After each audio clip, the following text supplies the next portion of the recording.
తిరుమల కలియుగ దైవం శ్రీ వెంకటేశ్వర స్వామి ఎందెందు వెలిసిన అందందు భక్తుల కోరికలు నెరవేర్చే భక్త వత్సలుడుగా పూజలందుకుంటూ ఉంటాడు.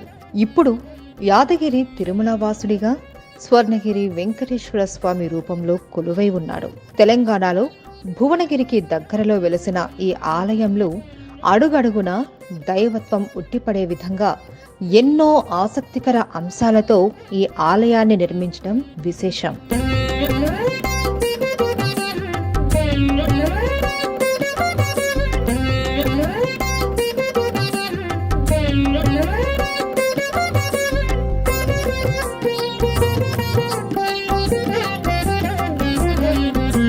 తల్లిదండ్రుల కోరిక మేరకు ఈ ఆలయాన్ని నిర్మించినట్టు ఆలయ చైర్మన్ మన్నేపల్లి రామారావు కుమారులు తెలియజేశారు.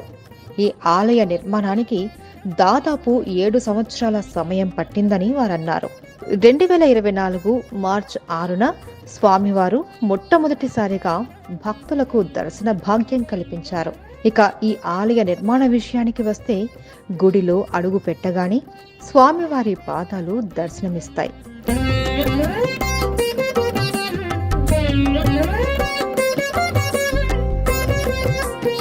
అక్కడి నుండి 108 మెట్ల మార్గాన గర్భగుడి వైపు వెళ్తూ అడుగడుగున స్వామి నామాలు స్మరించే విధంగా అక్కడ స్వామివారి నామాలు రాసి ఉంటారు. అలాగే స్వామివారి దశావతారాల రూపాలను ఈ మెట్ల మార్గంలో మండపాలుగా నిర్మించారు. విగ్రహాలని పాలరాతితో ఎంతో సుందరంగా చెక్కారు శిల్పులు.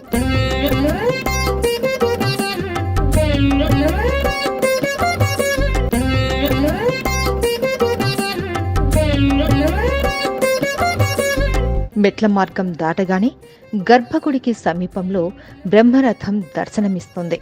గర్భగుడిలోకి ప్రవేశించే ముందు ఒకసారి ఆ గోపురాల్ని గమనిస్తే భాగవతం మొత్తం మన కళ్లకు కట్టినట్టు కనిపిస్తుంది. క్యూలో వెళ్తున్నప్పుడే ఒకసారి గోపురం వైపు చూస్తే ఆలయ శిఖరం దర్శనమిస్తుంది. గర్భగుడిలో వెలసిన సువర్ణమూర్తి స్వర్ణగిరి వెంకటేశ్వర స్వామిని చూసినంతనే మనసంతా ఆహ్లాదంగా భక్తి భావంతో నిండిపోయి ప్రతి ఒక్కరూ తన్మయత్వం పొందుతారు. శ్రీనివాస గోవింద శ్రీ వెంకటేశ గోవింద భక్తవత్సల గోవింద భాగవత ప్రియ గోవింద. స్వామివారి విగ్రహం 16 అడుగుల ఎత్తు.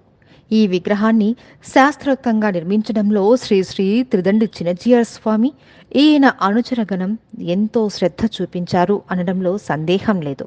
108 విష్ణు ఆలయాల నుండి సేకరించిన మట్టి, నీరు స్వామివారి విగ్రహం కింద ఉంచి తరువాత విగ్రహాన్ని ప్రతిష్ఠించారు. స్వామి దర్శనానంతరం సువర్ణమూర్తిగా అమ్మవారిని దర్శించుకోవచ్చు. ఇక్కడ ప్రపంచంలో ఎక్కడా లేని మదన గోపాలుడి విగ్రహాన్ని చూడొచ్చు. 10 చేతులతో కూడిన విగ్రహాన్ని ఇక్కడ మనం దర్శించుకోవచ్చు. గర్భాలయానికి ఎదురుగా అష్టలక్ష్మి మండపం ఇంకో ప్రత్యేకత. ఇక్కడే స్వామివారికి యాగ కార్యక్రమాలు నిర్వహిస్తూ ఉంటారు. అష్టలక్ష్ములని ఈ మండపంలో కొలువుదీర్చిన దృశ్యం మనకు కనిపిస్తుంది.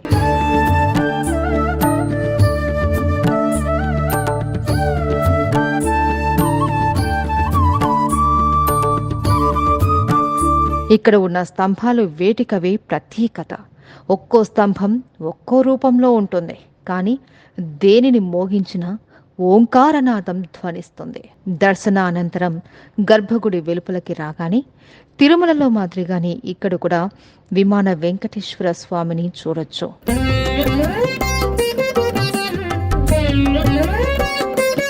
ఇక ఆలయం వెలుపల హనుమాన్ విగ్రహం మరో ప్రత్యేకత. 120 అడుగుల ఏకశిలా విగ్రహాన్ని మనం చూడొచ్చు.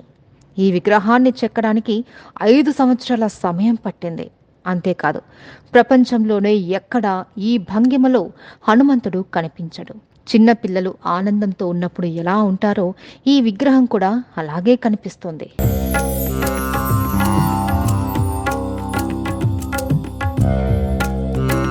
ఇక కంచం రోగునట్టు కనకంబు మోగున అన్నట్టు 1700 కేజీల బరువున్న జయగంట ఇక్కడ ఉంది. ఒక్కసారి ఈ గంటను మ్రోగిస్తే 3 నిమిషాల పాటు దాని తరంగాలు ప్రతిధ్వనిస్తాయి.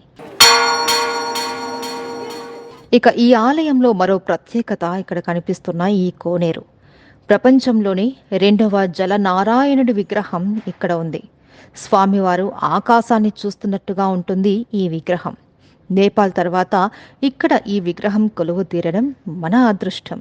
ఈ విగ్రహ బరువు 2500 కేజీలు. ఈ కోనేరు 4 మూలల్లోనూ మన 4 వేదాలకు ప్రతీకైన విగ్రహ మండపాలు కనిపిస్తాయి.